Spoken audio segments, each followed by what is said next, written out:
Pamamaalam sa piling ng pag-ibig. Sa isang maliit na baryo sa probinsya, may isang lalaking nagngangalang Ramon.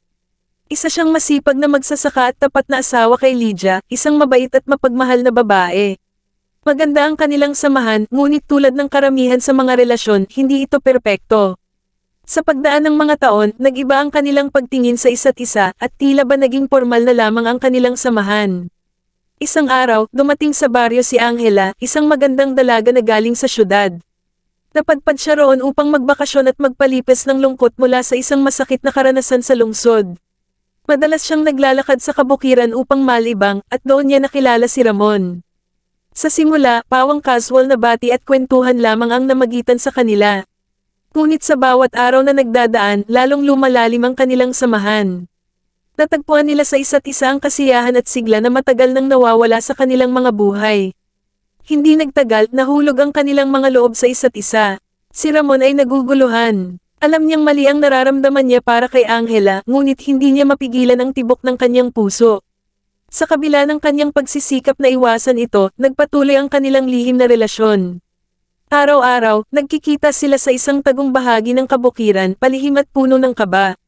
Si Lydia naman ay nakakapansin sa pagbabago kay Ramon. Alam niyang may nangyayari, ngunit pinili niyang manahimik at magmasid. Ayaw niyang masira ang kanilang pamilya, kaya tiniis niya ang sakit at nagdasal na sana'y magbago ang lahat. Tumating ang araw na kinailangang bumalik ni Angela sa syudad. Tiyakap nila ni Ramon ang kanilang huling sandali ng mahigpit.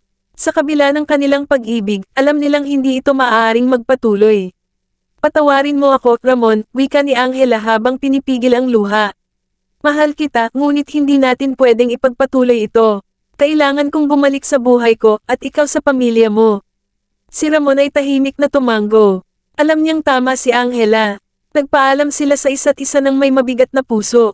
Bumalik si Angela sa syudad, dala ang mga alaala ng kanilang pinagsamahan, habang si Ramon ay bumalik kay Lydia, dala ang pangakong muling ayusin ang kanilang relasyon. Sa paglipas ng panahon, unti-unting muling bumalik ang sigla sa samahan ni Ramon at Lydia. Naging mas matatag ang kanilang relasyon, natutong at magpatawad. At kahit na may bahid ng sakit sa nakaraan, natutunan nilang bumangon at magpatuloy. Sa huli, napagtanto ni Ramon na ang tunay na pag-ibig ay ang pagsusumikap na magpatuloy at magpatawad kahit gaano kahirap ang naging daan.